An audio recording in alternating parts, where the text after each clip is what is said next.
Exaltado e engrandecido seja o Senhor, nosso Deus. Pai, nós te entregamos o louvor, a adoração nesse lugar, toda a exaltação, toda a nossa alegria verdadeira, real, procede do Senhor, e que nós continuemos animados, acordados, como de dia, buscando a tua face todos os dias. Que a palavra ministrada hoje, ela venha a atravessar a nossa existência. Fere-nos a tua palavra, porque sabemos que o Senhor, ao ferir a nossa humanidade corrompida, o Senhor nos ressuscita para uma novidade de vida plena em Ti. Amém. Graças a Deus, pastor Cristiano.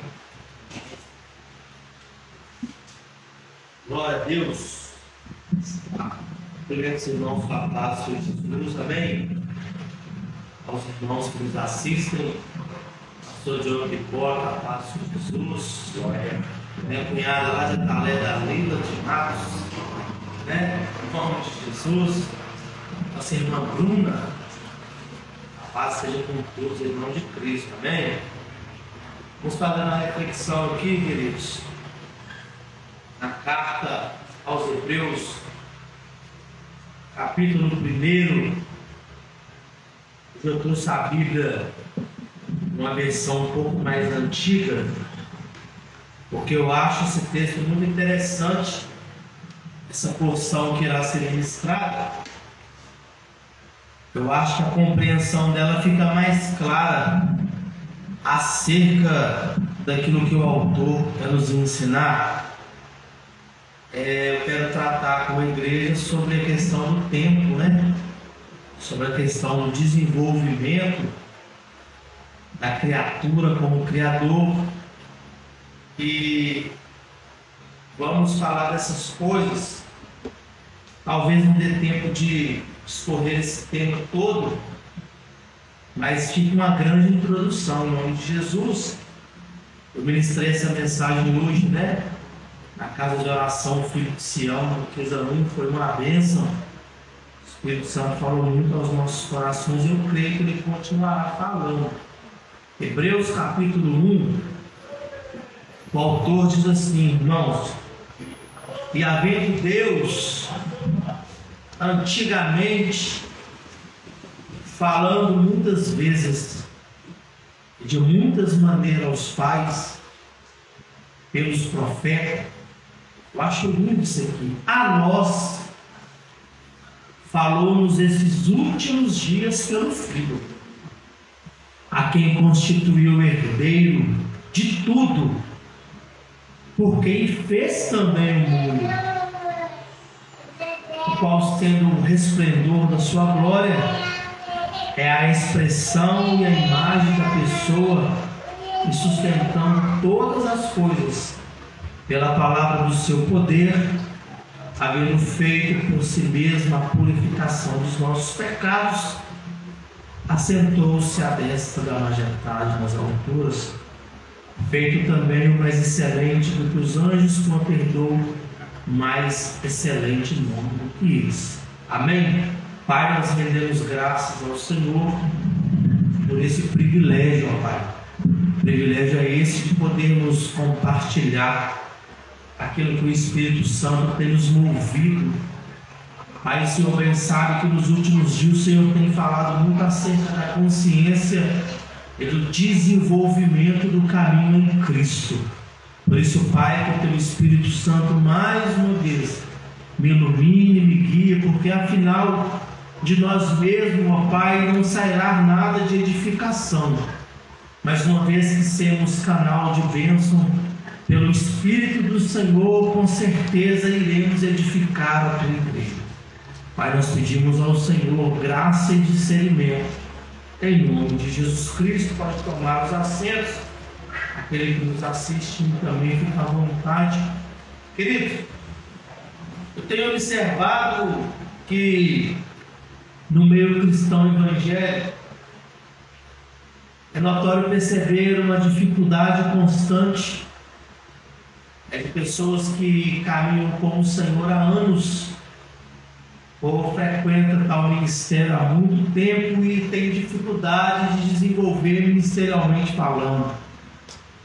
Pessoas que há muitos e muitos anos são dedicados, a tarefas de ministérios, são dedicados em aquilo que o pastor designa fazer, não faltam de cultos, de fato são pessoas sinceras, mas tem uma grande dificuldade, irmãos, de entender que Deus ele é imutável, porém Deus ele tem estratégias novas, porém Deus ele tem métodos de se relacionar com a sua criação, e pela sua infinita sabedoria Deus também, queridos, ele tem formas de falar com os seus filhos de muitas maneiras, por muitos canais. E Deus, ao longo da história, Deus ele foi se manifestando à medida que a sua humanidade podia o compreender. Quando nós vemos o autor de Hebreus começar a carta aos Hebreus, nós percebemos que o autor de Hebreus ele fala que havia um tempo antigo aonde o Senhor comunicava com a sua humanidade criada, ou seja, os nossos pais, os nossos antepassados, eles tinham uma comunicação com o Senhor por intermédio de homens que se separavam ao longo da história pelo chamado profético de Deus, para ser levantado pelo Espírito de Jesus Cristo, queridos, para comunicar ao povo qual era a vontade de Deus. O autor aos Hebreus ele deixa bem claro tudo isso quando ele inicia dizendo que, havendo antigamente Deus havia falado com os pais por intermédio dos profetas, não só de uma vez, mas de muitas vezes e de muitas maneiras, com muitos métodos, com muitos símbolos, visões, teofanias. Mas o Senhor ele fala que o tempo a qual se chama hoje, na época a qual o autor escreve, ele dá uma ênfase dizendo que a nós, principalmente nós, queridos gentios, é-nos falado por intermédio do seu Filho Jesus Cristo. O que eu acho interessante nessa introdução dizer é que o autor de Hebreus vai falar que no seu desenvolvimento da humanidade, o Senhor Jesus Cristo, ele foi por intermédio na vida dos profetas para falar, para interpretar, para dar direção a um povo, para dar direção a um rei, para dar direção a uma nação. E que por muitos anos e anos foi feito assim, de muitas vezes, de muitas maneiras. E naquela época se falava por sombras, sinais, alegorias.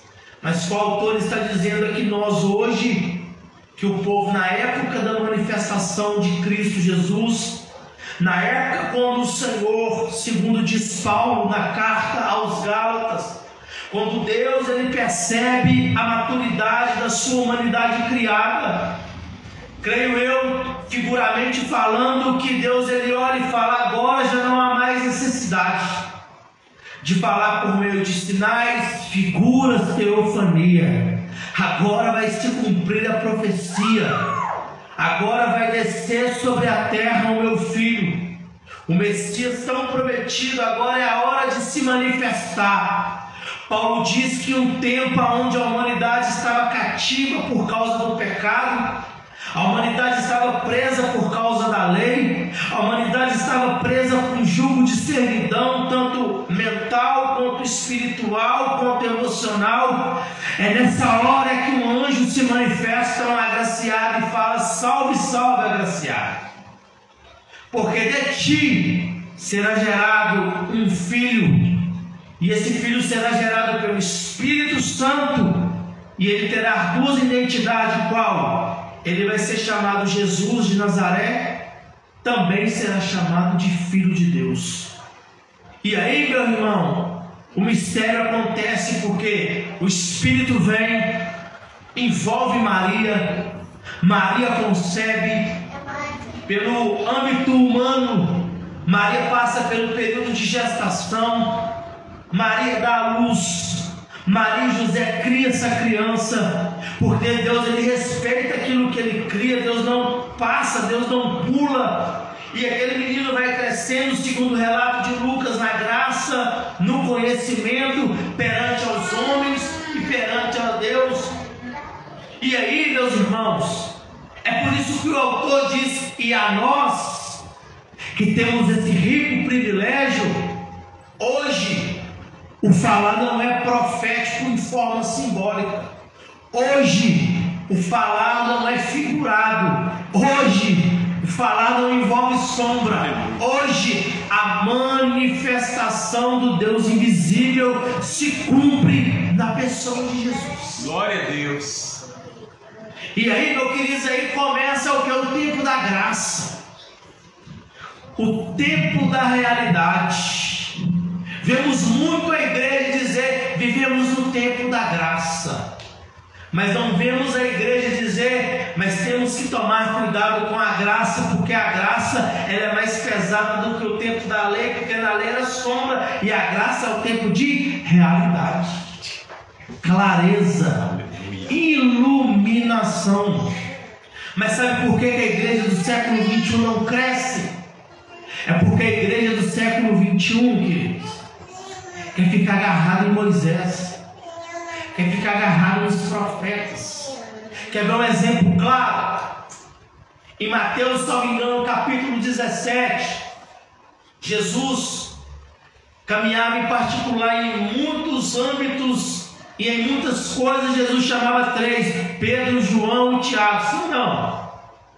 E dessa vez diz o texto que Jesus chama Pedro, João, Tiago para subir ao monte aonde o Cristo ia se manifestar, ia se transfigurar. A palavra diz que quando eles chegam ao pináculo deste monte, o Senhor Jesus, acentuado ali, aparece conversando com Cristo, Moisés e Elias. Moisés, representante da lei, Elias, representante dos profetas. E aí Pedro tem uma ideia extraordinária. Pedro diz: Senhor, bom é estarmos aqui. Jesus não diz nada, Pedro é quem fala. Pedro entra em cena e diz: Senhor, já que está o Senhor, Moisés e Elias, o negócio aqui está top, está bom demais. Vamos fazer um templo, vamos fazer uma tenda aqui para o Senhor, para Moisés e para Elias, e vamos ficar aqui. Só que o tempo era outro, queridos. E eu acho lindo que Pedro ainda dizia essas coisas e foi interrompido. Graças a Deus. Porque a nuvem vem e envolve Pedro. E de repente o temor chega por quebrado, uma voz dizendo: este é o meu filho amado, nele está o meu prazer. Pedro, nele vocês devem escutar. É singular. É Deus dizendo para Pedro: Moisés teve a sua glória, Elias teve a sua importância, mas agora chegou um tempo de realidade, clareza, a Ele ouvir, a Jesus escutar, porque Ele irá dar direção para vocês, porque na plenitude do tempo manifestou o Senhor. E naquela hora, queridos, eu creio que Pedro talvez não entendeu, porque desapegar de coisas que para nós eram importantes é difícil, é complicado. Mas por que eu estou usando a figura de Pedro? Porque quando eu olho para o apóstolo Paulo, eu vejo um homem em Atos capítulo de número 9. Eu vejo um homem que ele tem uma queda, todos falam da sua queda, mas ninguém fala da importância da sua queda. Quando o apóstolo Paulo, quando na época que era Paulo, perseguidor da igreja, era fariseu, era doutor, tinha conhecimento, cai. Com Paulo também cai as suas convicções. Com Paulo também cai a sua sabedoria humana. Com Paulo também cai a sua capacidade mental, psicológica. Com Paulo cai os seus edifícios construídos há anos. Com Paulo cai tudo isso. E sabe o que eu aprendo com Paulo? Que Paulo teve humildade suficiente para entender que uma vez que você encontra com Jesus, a sua autoridade máxima deve ser Ele. Em Atos capítulo 9, Paulo persegue a igreja pelo poder que lhe foi dado pela sinagoga, pelo poder que foi dado pelo conhecimento conquistado, pelo seu nome, não é assim? Pelo seu título, por todas essas coisas. Mas quando Paulo ouve a voz daquele que o formou, daquele que o chamou, Paulo cede, irmãos. Aí quando eu leio as cartas de Paulo, quando eu vejo o ministério de Pedro, eu vejo essa limitação no ministério de Pedro, porque Pedro era pegado nas coisas da lei. Pedro era pegado nas coisas que eram tradicionais, queridos. Mas quando eu olho para Paulo, eu vejo um cara que conseguiu a sua liberdade em Cristo Jesus, porque ele teve a humildade de começar de novo, e eu quero aplicar. Sabe por que tem muitos ministérios que estão falindo, principalmente os líderes? Porque não aceitam uma pessoa mais nova dar um discipulado, irmãos. Aí eu sou pastor, fulano é diácono, vai me ensinar alguma coisa? Aí eu aprendi com meu pai que ele era pastor, e assim eu passo para frente, e eu quero saber se seu pai era pastor, irmão. Cada um tem a sua vida particular com Deus. Não adianta você querer passar um ensinamento se você não tem embasamento bíblico. Não adianta você querer enredar um povo, querendo aprisionar um povo, sendo que Cristo já veio libertar esse povo, irmão. Aleluia.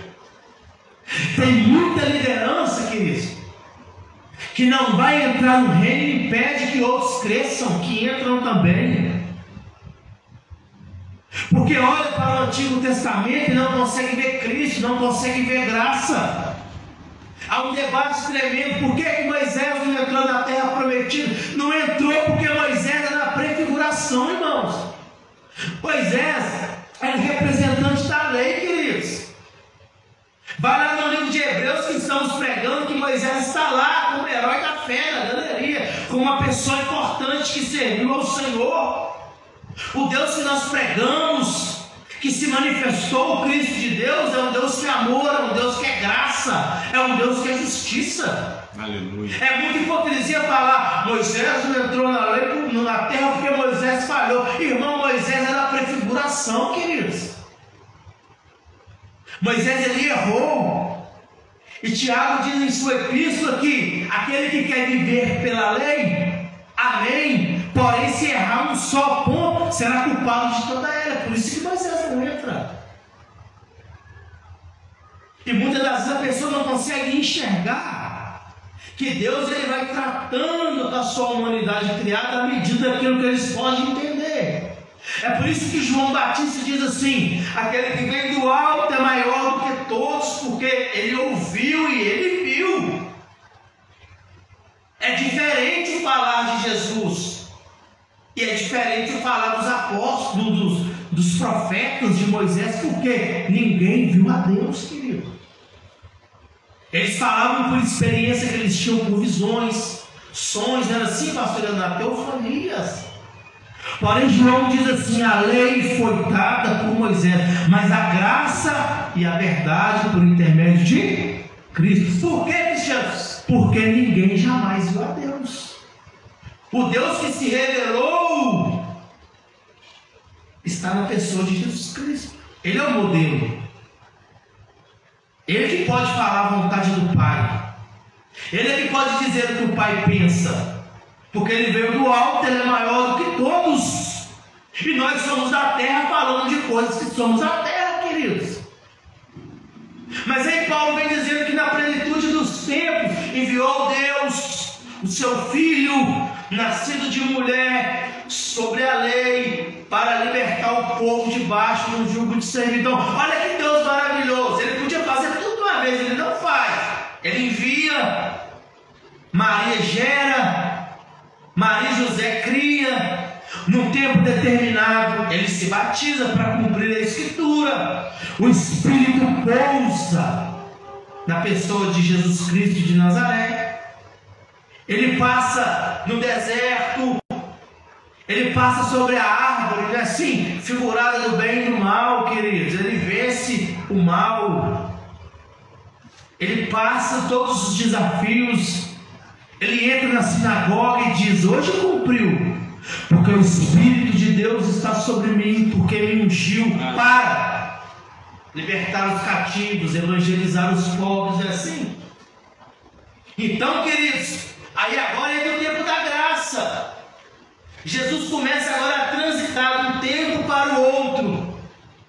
Lembra quando Moisés dizia: levantará um profeta maior que eu? Aí ele, Jesus, Cristo é levantado, queridos, como profeta maior.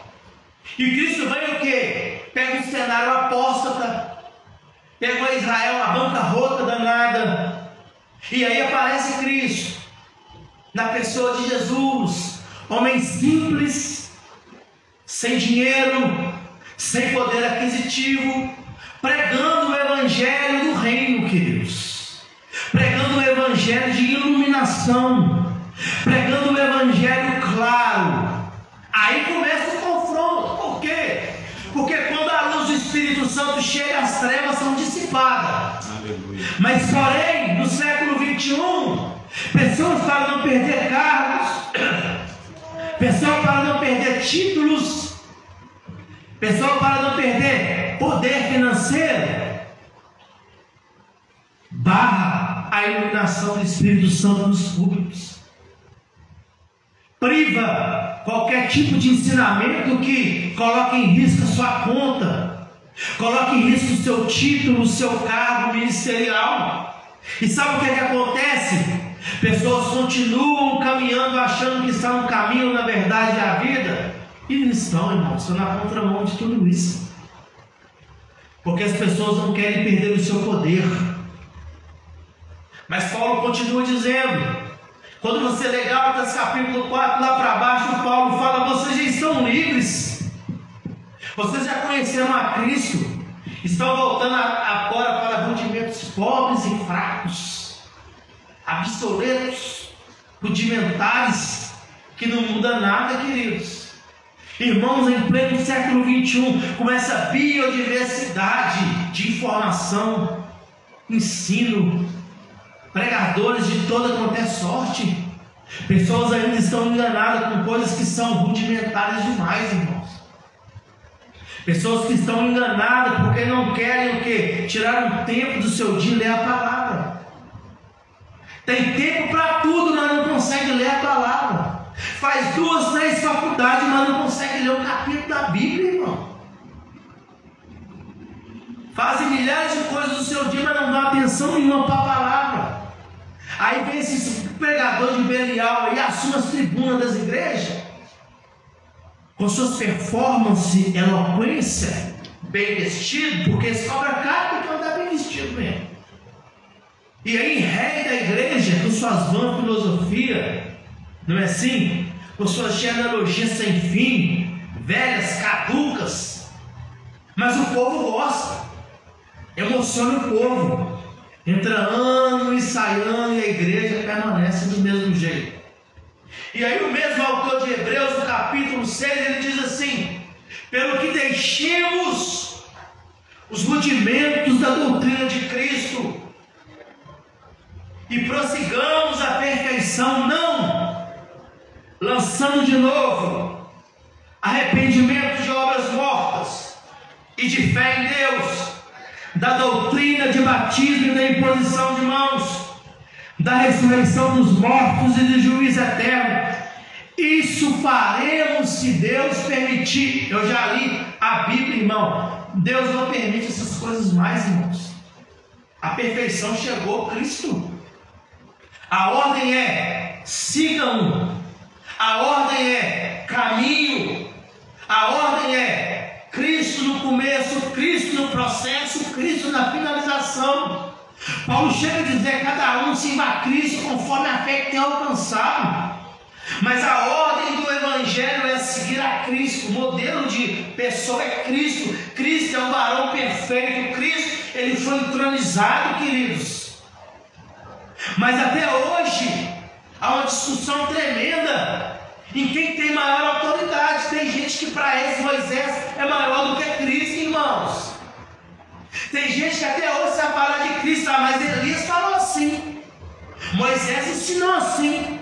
Aí em João capítulo de número 8, por causa da má interpretação da lei, quase que mata uma mulher a pedradas.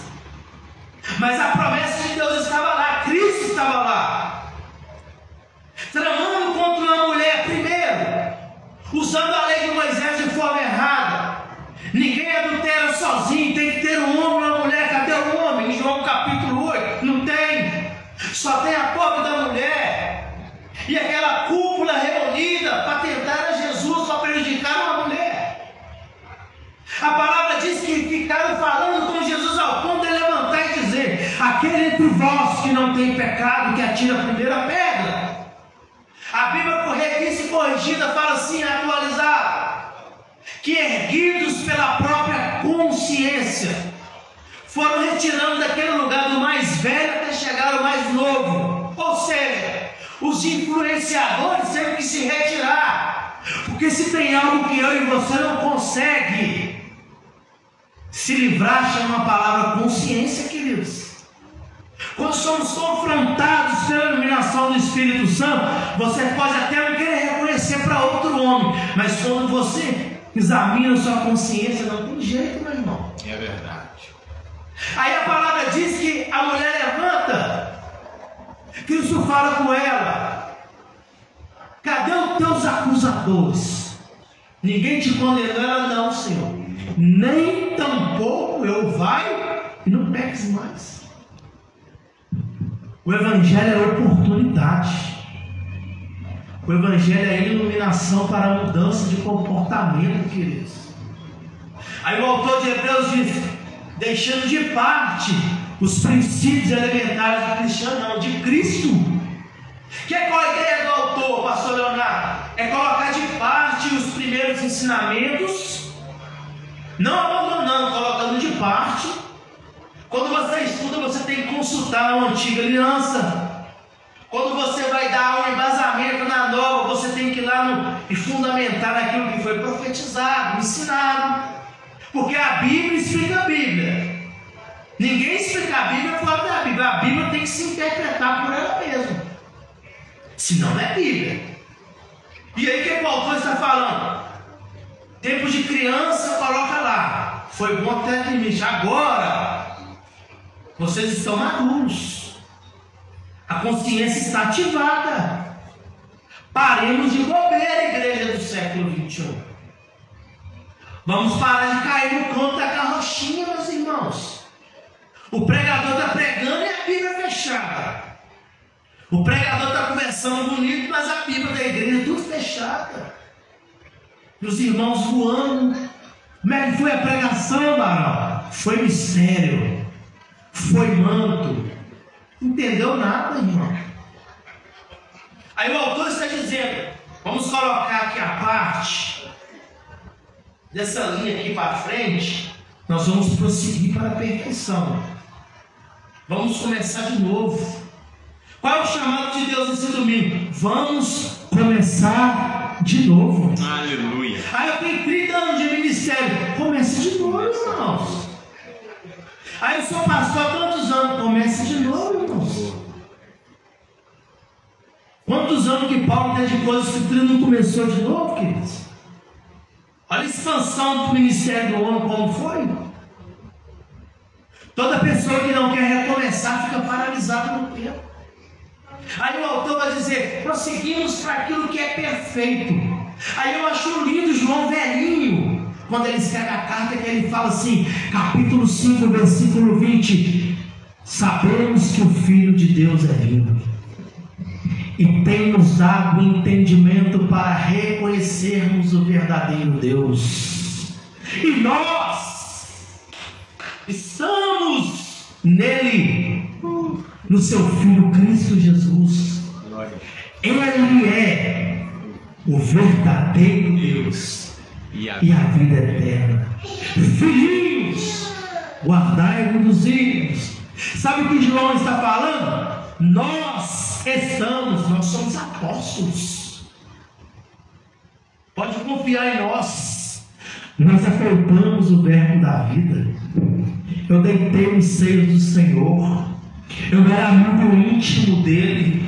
Eu fui até o fim, eu estava ao pé da cruz, da sua crucificação. Eu tenho intimidade com ele. Ele iluminou a minha mente. Nós estamos no verdadeiro, em Cristo Jesus. Pode pregar nas minhas cartas. Elas têm autoridade espiritual. Ela tem autoridade para transformar a sua vida. Sabe o que João está nos ensinando, queridos? Que aquele que ministra as epístolas escritas pelos apóstolos é ministro da nova aliança, de um novo tempo, da nova iluminação. Amém. Aquele, queridos, que ministra as epístolas que foi escrito pelos apóstolos estão no caminho certo. Porque o seu ensinamento é claro, o seu ensinamento é iluminado, não tem sombra, não tem variação, não tem tipologia, não tem prefiguração. Eles conviveram com o verbo da vida, irmãos. Eles conviveram. Eles foram escolhidos por intermédio de oração. Só um que se perdeu, aquele que estava premeditado para se perder, mas eles perseveraram, queridos. João era espiritual, João sabia o que falava, irmãos. Aí o que eu acho triste é que quando você assume a tribuna para pregar, que você vai pregar principalmente as epístolas da igreja murcha. Sabe por que a igreja murcha? Porque ninguém quer ser confrontado. Principalmente, eu vou rasgar o verbo, aqueles que têm um dízimo alto e acham que mandam no pastor e na igreja. Que quando a palavra vem rasga, porque a espada corta indo e corta voltando, o camarada fica bravo, fica nervoso. O evangelho não vai mudar por causa das pessoas, é as pessoas é que vão mudar por causa do evangelho. Aleluia. Ou você aceita, ou você não aceita. O problema é particular seu. É João dizendo: tudo que foi ensinado, ministrado, profetizado, em que Cristo não for o centro, não é Deus, é ídolo. Todo discipulado em que Cristo não é o fundamento, é ídolo. Toda pregação que o pregador pega a Bíblia e não fala de Cristo, não ensina sobre Cristo, não fala da vida de Cristo, não ensina como os patriarcas ensinou, como os profetas, é falso profeta, querido. Ah, mas fala bem, fala em línguas, o terreno também fala. É Cristo no centro. O autor de Hebreus diz: porque Deus fez tudo por causa dele, é herança dele, pertence a ele. Todas as coisas foram feitas por intermédio dele, e sem ele nada do que foi feito se fez. É dele, é por ele, por causa dele. Aí Paulo chega no Areópago em Atenas e diz: porque por meio dele vivemos, movemos e existimos. É Cristo, é perfeição, queridos. Ah, pregador, você está sendo radical. Tô não, irmãos. Sai da sombra, sai das trevas. Não é que você está no inferno não, viu, irmãos? Trevas também tem um significado de ignorância, má compreensão de ensinamento. Jesus usa muito isso, Paulo, Pedro, João. Trevas também tem por significado ignorância e má compreensão das coisas.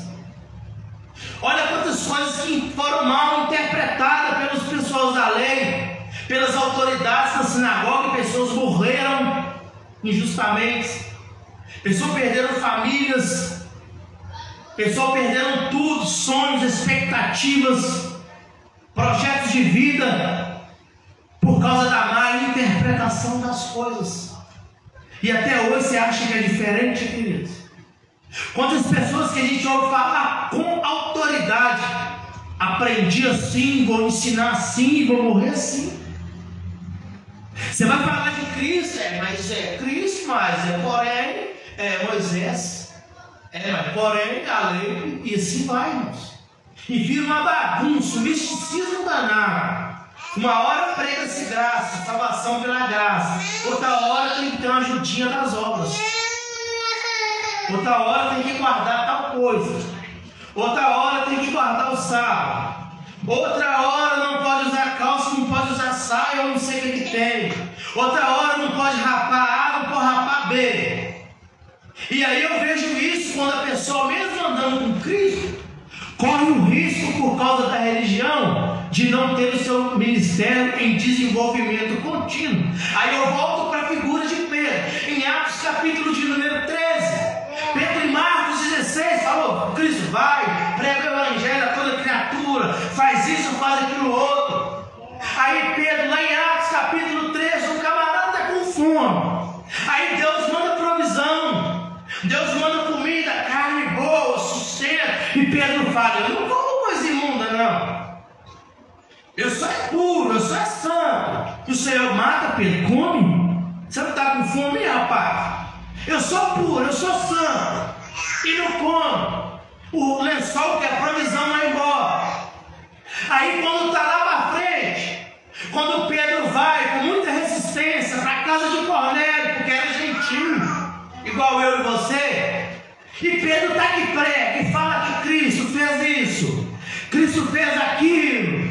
E aí quando Pedro falou e Pedro pregou, Pedro entendeu que seu espírito ele não pode nada, e a palavra diz que Pedro se cala quando o espírito desce. Sabe o que o espírito faz? Batiza o povo na casa de Cornélio. E aí Pedro fica impactado, porque todo religioso é assim, fica impactado quando a presença do Espírito Santo faz coisas extraordinárias. Aí Pedro vira todo murchinho e fala assim: agora eu sei que o Senhor não faz acepção de pessoas. Aleluia. Aí quando vai para Gálatas, Pedro está lá no reduto da igreja gentílica, comendo talvez um joelhão de porco defumado, tomando um vinho por lá, se alegrando, tudo de boa com o povo gentil. E aí quando chega o povo da circuncisão, o povo de Tiago, Pedro, devagarinho vai arregando o pé. Porque todo aquele que vive na sombra, mesmo tendo o Espírito Santo, queridos, mas todo aquele que é conservador de coisas que já tornaram obsoletas, em dados momentos é hipócrita, é duas caras.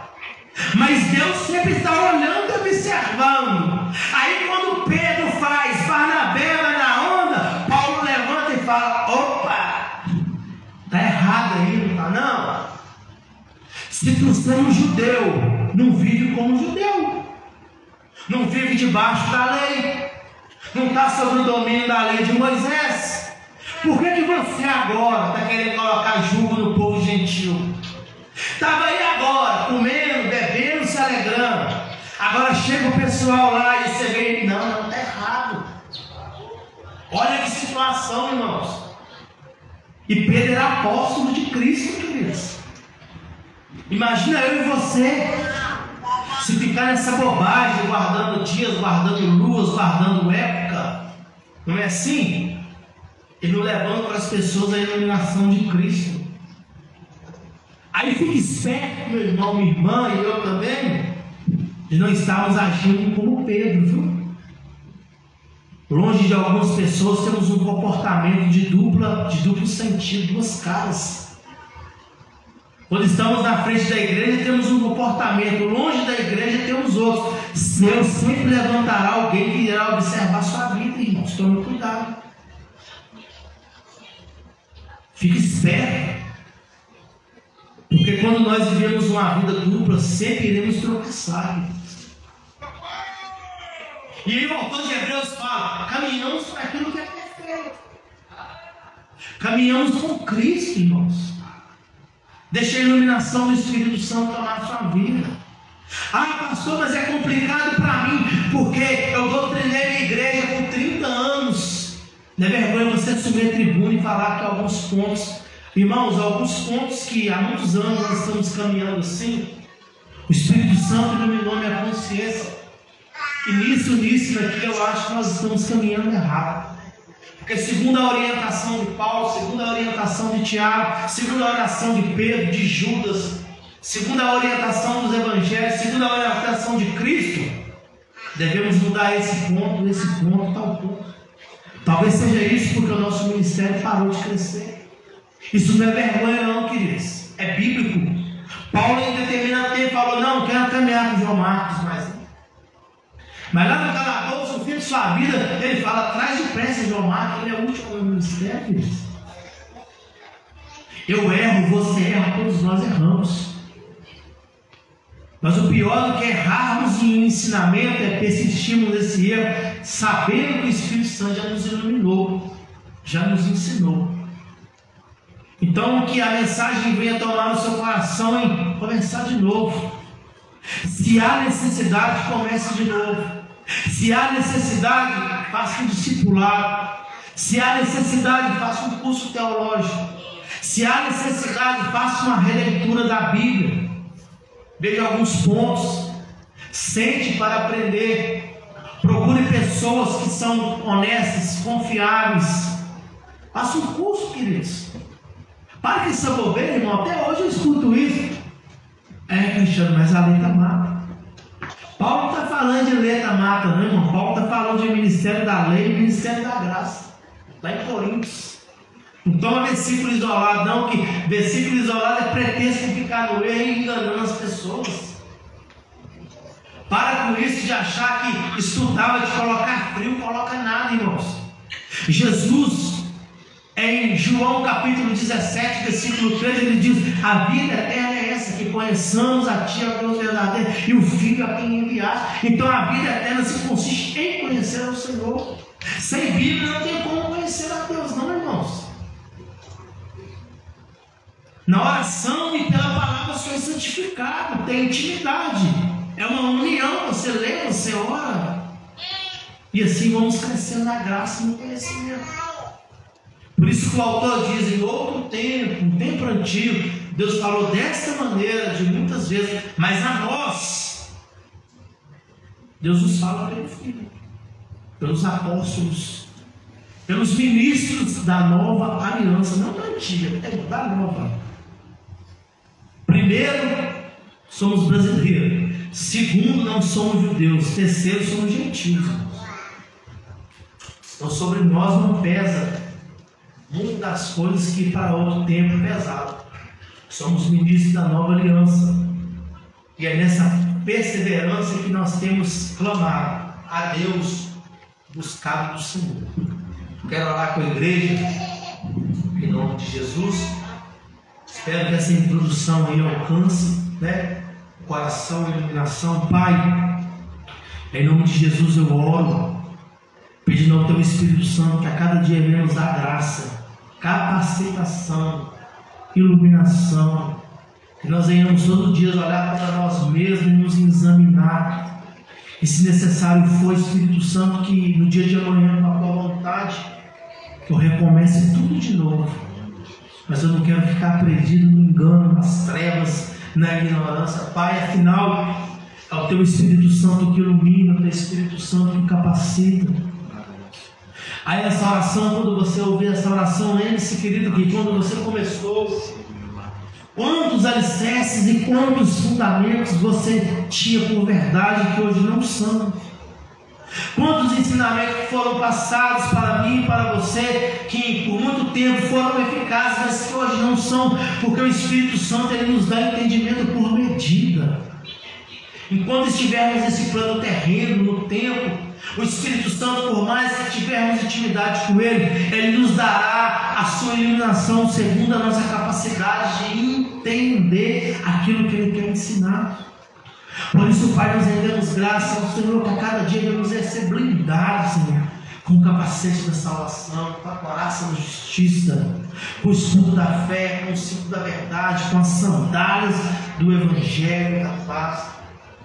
E por isso, Deus, hoje estamos aqui alegres, mesmo com o ministério ainda vazio, com pessoas, cadeiras precisando ser ocupada, mas na certeza que a semente está semeada, que a flecha está sendo lançada, e que no tempo certo o Senhor enviará pessoas, não para encher a igreja com volumes, mas sim pessoas para serem salvas, pessoas que aceitam começar de novo.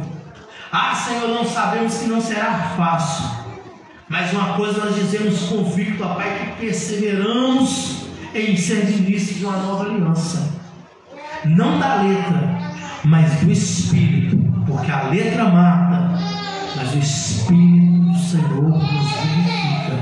Pai, muito obrigado, em nome